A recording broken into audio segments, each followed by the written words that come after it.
I was sitting in a chair I didn't recognize, in a room I'd been to 3 times before, and Abdullah was standing by the window with his back to me, not looking out, just standing there. Then he turned, looked at me, and said, "If you do this once, reality will never obey you again." I didn't know what he meant. Not then. I do now. And I wish I didn't. This was February. New York. Neville had been teaching me for about 2 years. Things were manifesting. Not always, but enough that I thought I understood how it worked. That's when Neville told me I should meet Abdullah. He didn't explain why, just gave me an address and said, "Go on Thursday. He'll only see you once." The building was older than I expected.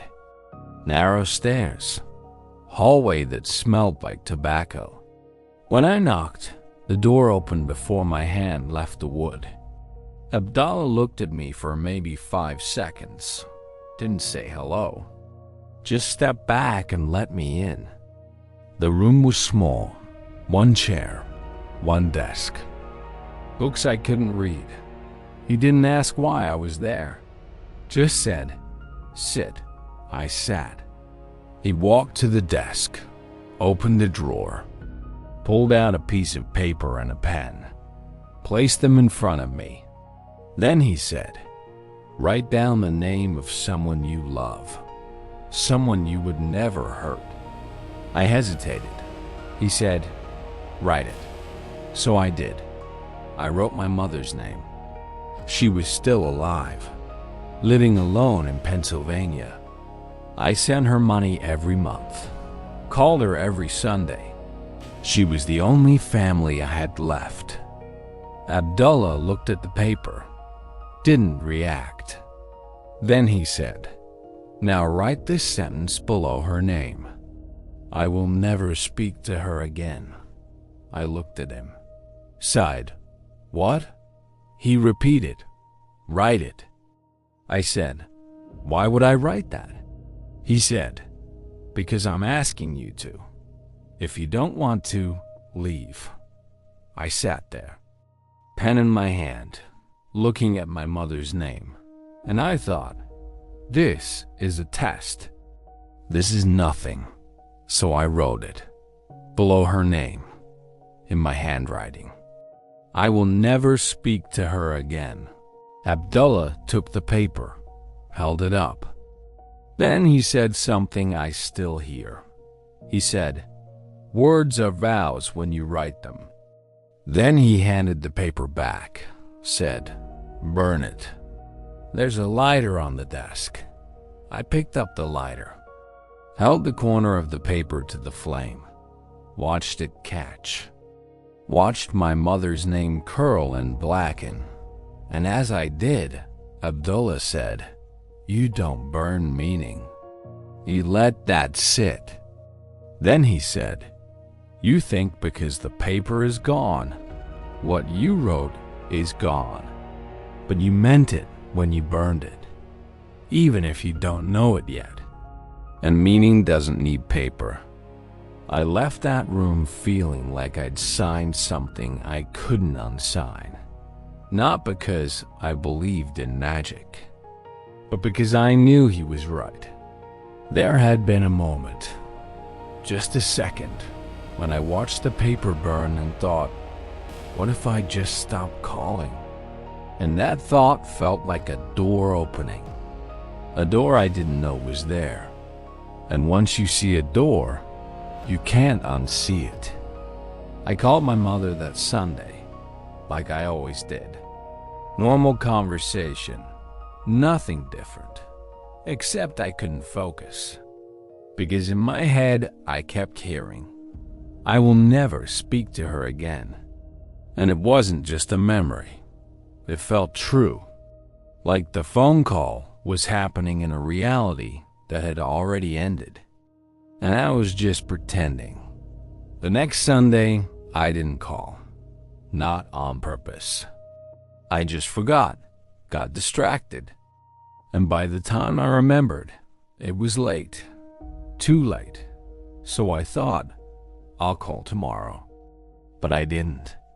And by the third Sunday, I realized I haven't talked to her in 3 weeks, and she hasn't called me either, which was strange, because she always called if I didn't.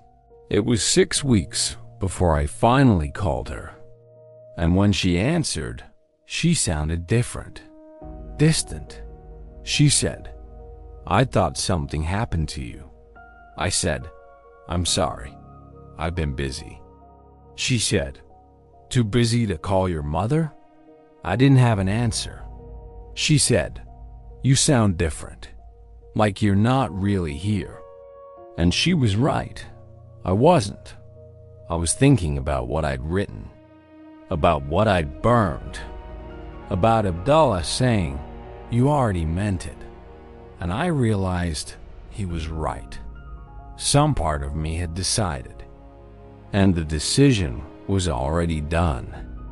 I kept calling after that, every Sunday. But it was different. The conversations were shorter. She would ask questions, and I would answer, but I wasn't really there. And she knew. She never said it directly, but I could hear it. The way she would pause before saying goodbye, like she was waiting for me to say something real, but I never did. And eventually, the pauses got longer. The calls got shorter. And one day she stopped asking how I was, just told me about her week and hung up. And I knew, she's already letting go. We're both just waiting for it to happen. My mother died 4 years later. Heart attack. Quick. And when I got the call, I felt something I didn't expect. Relief. Not because she was gone, but because now I didn't have to keep pretending. And that relief felt like proof. Proof that I had meant it, that some part of me had wanted this. And I've never told anyone that until now. I tried to keep manifesting after that day with Abdullah. Kept using what Neville taught, and things still happened. But I noticed something else, something I didn't expect. About a year after I burned that paper, I was having trouble sleeping. Waking up at 3, 4 in the morning. Couldn't fall back asleep. So one night, I decided to test it. Decided to assume I would sleep through the night. Did everything right. Felt it real. Went to bed, and I did sleep. Straight through. Woke up at 7 feeling rested. But here's the thing. I didn't feel like I made it happen. I felt like I just stopped preventing it. Like sleep was always there, and I was just choosing to notice it instead of the insomnia. And that shift from making things happen to just noticing what was already there, it changed how everything felt. Because if you're making things happen, you're in control. But if you're just noticing, you're just watching. And watching doesn't feel like power. A few months later, I assumed I would get a call from an old friend. Someone I hadn't heard from in 2 years. Didn't do anything.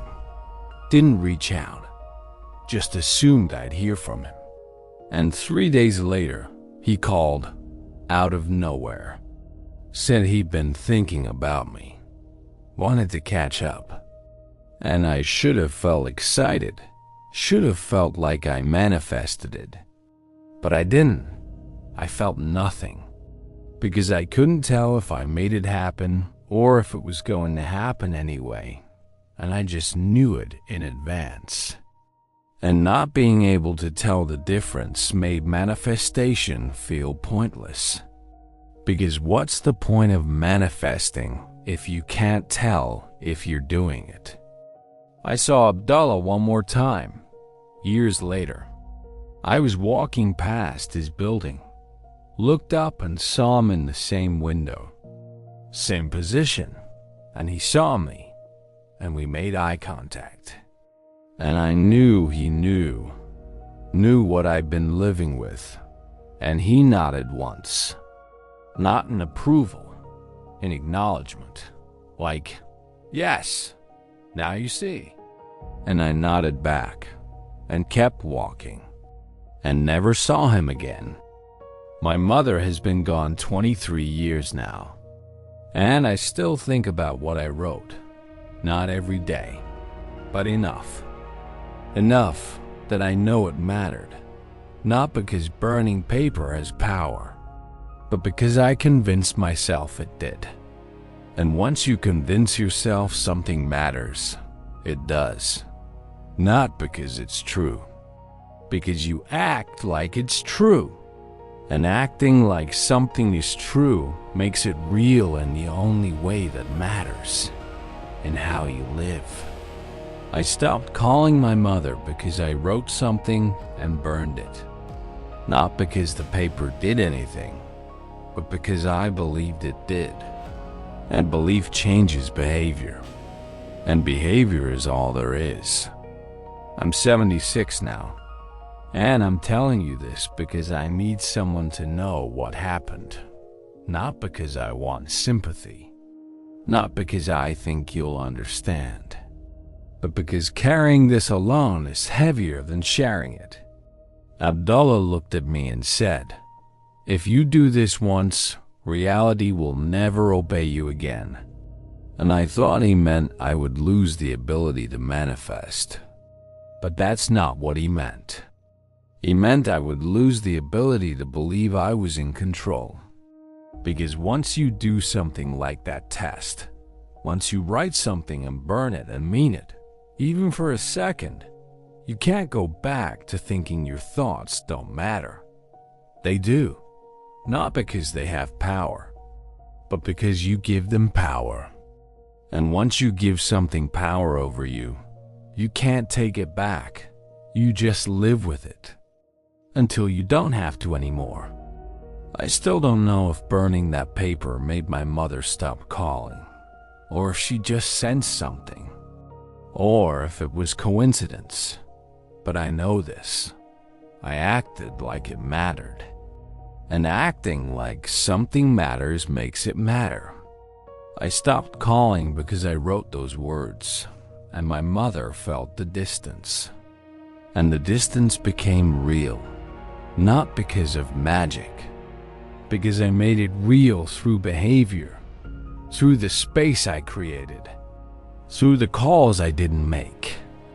And by the time I tried to close that space, it was too late.